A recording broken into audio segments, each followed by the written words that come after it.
No, I've trained well, and I think I'm in a pretty good place. So fingers crossed all goes well. That kind of squad rotation, what do you think it does? You know, you're on the wrong end of it in a sense. You know, there's no kind of overall threat to your place, you would sense, but you know, it's given different guys opportunities. You know, does it kind of what does it kind of do to the lads that aren't included? I suppose I have a view on it from the other side as well when it went in my favour, and you have to understand that has to happen when we're building such a unit, and then us that weren't involved, we get taken away and you get ran, you get trained, you get that extra bit of fitness work. So turn that little negative into a positive that can boost you on for your next opportunity, really. Overall, three rounds in, the cohesion and the dominance that Ireland enjoyed against the All Blacks in last autumn into last season, is there a sense of why that's not happening this year? Maybe you'll put your finger on it. It's a difficult one. Like there's little bits in different areas of the pitch that put us a little bit behind the play, but you know we've put a lot of good things together that a final pass or something just hasn't gone right. And I think in the last 2 weeks of training pretty hard and putting ourselves under pressure, we've started to see that come good for us in training and starting to really enjoy what we're doing and put each other under a lot of pressure. So you know it feels like a good place to be in at the moment. Yeah, is it almost a sense that you're trying a little bit too hard in one regard, but equally there's a big performance around the corner? Yeah, like just not trying too hard. Everyone comes in and they're clear focused and they know what's required of them and stuff. So it's just things happen like that. You know, it's the drop of a ball or something, and you know it's how we can deal with that and bounce back from that and turn that into something that works for us, or just chalk it off and get the next play ready. Like if you talk about continued plays, you don't want to back up a negative with a negative and it's gone negative to positive to go forward to the next play to try hopefully. So that's the sort of process we want to be able to go through from a mistake. 2 matches in 6 days. How important are those 2 games to the overall well-being, if you like, physically and mentally to the squad? Yeah, massively. Like they could come down to defining the whole tournament. So players are aware of the importance of them and aware of what it means to each other to put in good performances, and obviously what it means to people outside to see good performances. So you know, heads are down, doing the work, getting everything ready, and you know we're tight in here, and we know what we want to achieve. So everyone's just doing those little groups, little individual bits to get that. There seems to be some talk maybe outside what you guys call the bubble, that you know it's just maybe a simple case that you obviously put the lash together, maybe enjoy some social time. Do you think maybe that there was a case the last few weeks that you're just doing so much hard work in here that you did need to just kind of have a bit of fun together and just kind of relax? Yeah, it's not hell in here. Like we do have fun together, and we've enough downtime to enjoy each other, and it's not a case of needing to go and tear the end out of it with a lot of points. But you know, we've had glasses of wine at dinner together, chill out, enjoy each other's company, and it's a good group of lads who all get on, and there's nothing wrong there. What about on the pitch then itself? Like, you know, is it a case where maybe that you are kind of putting so much effort into getting everything right on the pitch that it's almost like you're not enjoying the rugby anymore? Like, is it just maybe takes one small thing to go right in the game where you start enjoying playing the game again? That's it, Jay. You enjoy when you're playing good rugby and when you're getting a lot of front foot stuff and everything's going right, and not everything always goes right. So it's like I said, being able to adapt to that and build that into our arsenal, that we can bounce back from any mess up in play or anything that we haven't thought might come towards us. Just from what you're saying there, Cian, do you think there's a misplaced perception about how controlled this environment is? No, I think there's a good understanding of how controlled it is, but it's kind of left aside of what we actually do together then. Like we're not 24/7 in meetings. We have a lot of meetings and we have a bit of spare time that we sit around with each other and enjoy each other's company as well. Have you had to tweak things? You know, obviously things haven't gone the way you would have liked performance-wise over the last 3 games. So have you tweaked things, done things a bit differently this week?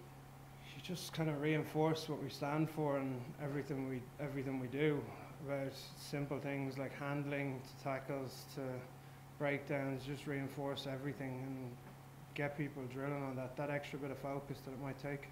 Has anyone been brought into the squad just to be kept up? Any outside influence been brought in or anything? No, all good. You Just have on a that. great record against France over the last 5 games. I think you won 4. The tries haven't been going in maybe as much as you wanted, one in the last 3 games. Has there been any talk about how you're going to get through this French defence, how you're going to score tries, or how important has that been this week? No, you just have to break them down before you start scoring tries, and that's up to the physicality, the defence, our own attack, how efficient that can be. So we don't worry about how many tries we're going to score, because if we go out thinking we need to get X amount of tries, they're going to start scoring them against us. Doesn't matter how you win a match, whether it's through penalties, kicking, or It's job focused for us, and us up front, we know if we do our job right, the lads on the sides are going to get their scores, because we'll be chipping away and breaking people down. And on that physicality, do you think it's been a little bit off? Probably was off against England. We didn't have the right edge about us, but physically I think we've turned up pretty well, and a couple of missed tackles maybe, or fall off tackles, but as a whole I think we've been pretty physical, and it's something we can reinforce as one of our strengths. And being able to adapt, as you just mentioned there, to actually address this adversity, do you think it'll make the squad a better squad heading to the World Cup? Yeah, well, you hope so. You hope everything you do that's a positive, that adds to the team and adds another string to the bow, is something that's going to propel you further, or help you deal with something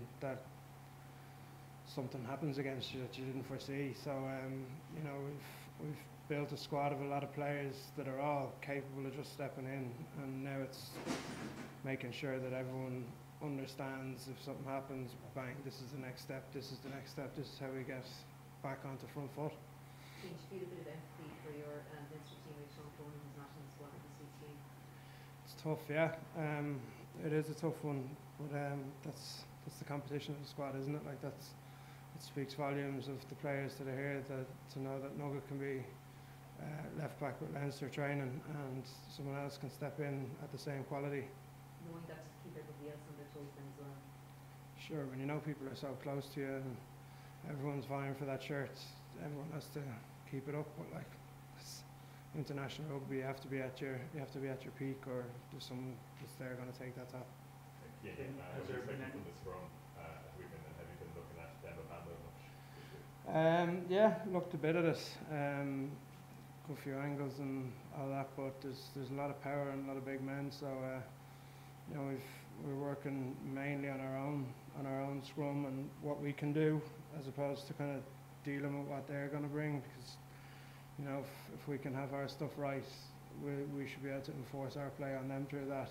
And we've been going well in training. We've been having pretty tough scrum sessions, testing each other, and they're tough. So it's enjoyable. It's a nice scrum. Everything's been solid. Everyone's being rotated in and out. So it's not just one front row or one second row. It's the whole combination is getting used to being in with different players. Cian, were you surprised to hear that your Leinster teammate Jackie Braswell is maybe looking to get a poster now for next season? I haven't addressed anything like that with him. I don't want to act on any rumours, and if it is the case with him, I'm sure he'll tell us in his own time. What do you fear really about French? Unpredictable attack is probably a very dangerous thing that they have. If you kick a loose ball to them or drop a ball, they pick it up and they're gone. It's more than likely a try. So we have to be very careful about our plays and about how we manage the ball and not give them easy access into the game. Cian, does that make them more predictable? You've a lot of young guys there around Intermac and Dupont. There are 3 guys in early 20s. You wouldn't see much of them at an international level. Does that make it more difficult for Ireland? Kind of, but if we stick to everything we do, and our line speed's right, our connections are right, that shouldn't allow them access like that. So, you know, if we get someone knocking off, then that causes a problem. But we're drilling it into each other, and it's second nature now that everyone's doing the same thing in that line, and the defensive line is rock solid.